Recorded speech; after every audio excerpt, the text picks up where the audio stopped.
지구의 뜨거운 경고에 응답하는 기본소득 정치가 필요합니다.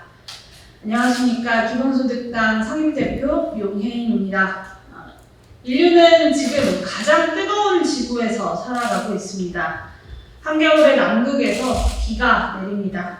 기록적인 폭염에 선인장도 말라 죽었습니다. 세계기상기구는 올해 7월이 관측사상 가장 더운 달로 기록될 전망이라고 밝혔습니다. 유엔은 지구 온난화를 넘어 지구 열대화의 시대가 도래했다고 경고합니다. 대한민국 또한 지구 열대화를 직면하고 있습니다.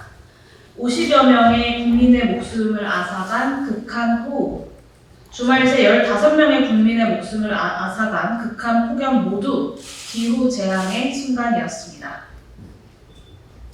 지난 몇 주간의 기후재앙으로 우리는 국민의 안전과 생명을 지키기 위한 대응체계를 구축하는 것이 시급한 국가적 과제임을 확인할 수 있었습니다. 더 나아가 근본적으로는 기후재앙을 막아내는 것이야말로 국정운영의 주된 방향이 되어야 하며 이를 위한 구체적인 로드맵에 대한 사회적 합의와 집중적 실천이 필요하다는 것 또한 확인할 수 있었습니다. 저와 기본소득당은 지금의 기후재앙이 자연에 대한 지속적인 착취와 파괴를 가져오는 기존의 지배적인 생산 및 생활 방식에 기인한 것임을 분명히 밝힙니다. 유엔 구테레스 사무총장의 말을 빌리자면 분명한 인간의 책임인 것입니다.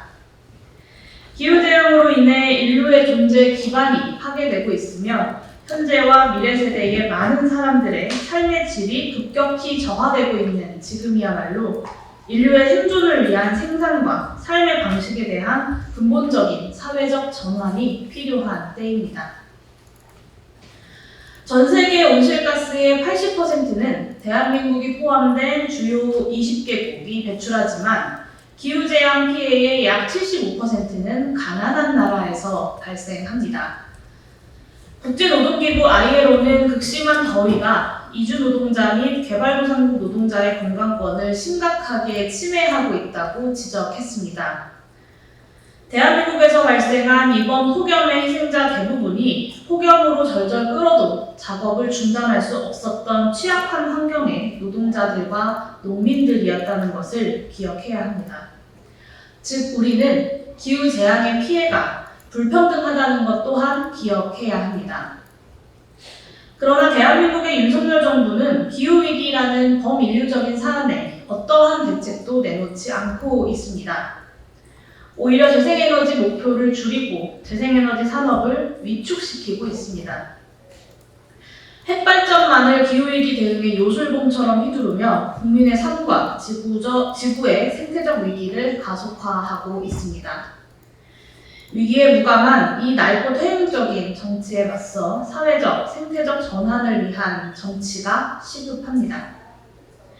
저 용혜인과 기본소득당은 끓는 지구에 땔감을 넣는 정치가 아니라 어떻게든 이를 멈추기 위한 정치를 우리 모두가 함께 모색해 나가자고 제안드립니다.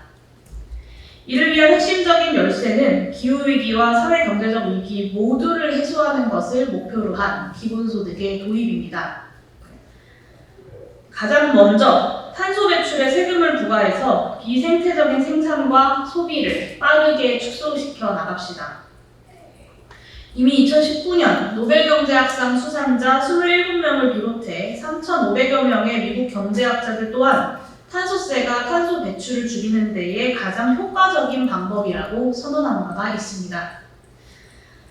탄소세 도입의 역진성의 문제는 탄소세로 거친 세수를 모든 사회 구성원들에게 기본소득으로 나누는 것으로서 해결할 수도 있습니다. 탄소세 도입은 각 기업들에게는 탈탄소 산업 전환을 강제할 것이고 시민들에게는 탈탄소 소비의 길을 열어주는 분명한 길입니다. 나아가 공공재정을 마련해서 생태적으로 지속 가능한 생산과 서비스에 대한 공공투자를 확대해야 합니다.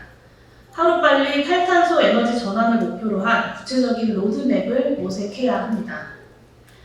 지금이야말로 긴축재정이 필요한 때가 아니라 에너지 전환을 위한 과감한 재정 조달이 필요한 때입니다. 나아가 모두의 생존을 위한 대규모 공공투자는 당연히 그 권한과 성과 또한 사회 구성원 모두가 공동으로 누릴 수 있도록 구성되어야 합니다. 그럴 때만이 기후재앙의 극복이 더 극심한 불평등으로 돌아오지 않을 것이고 생산과 서비스의 민주적 설계 또한 촉진될 것입니다.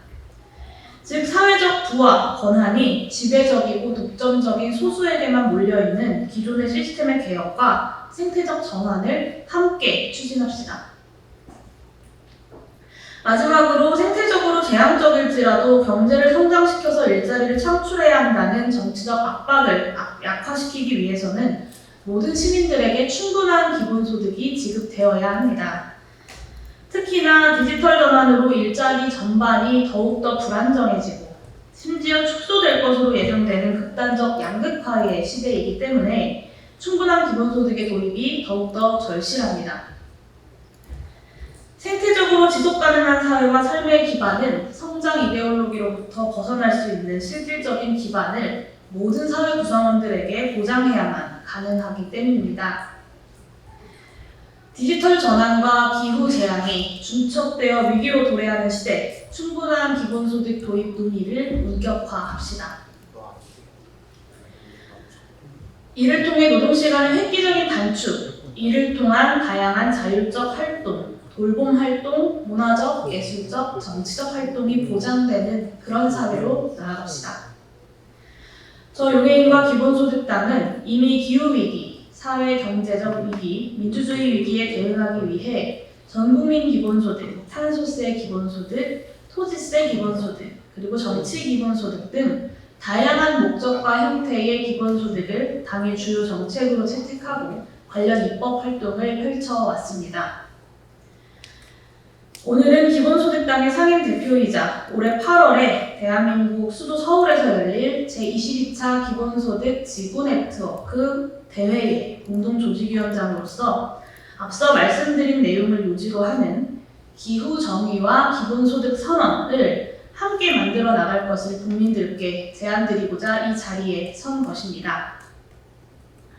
다가오는 8월 대한민국 수도 서울에 전 세계 기본소득 지지자들과 활동가들 그리고 연구자들과 정치인들이 모이는 제22차 기본소득 지구 네트워크 대회를 맞아 지구 열대화를 멈춰야 한다는 전 세계 시민들의 의지를 모아 기후정의와 기본소득 선언을 공포하고자 합니다.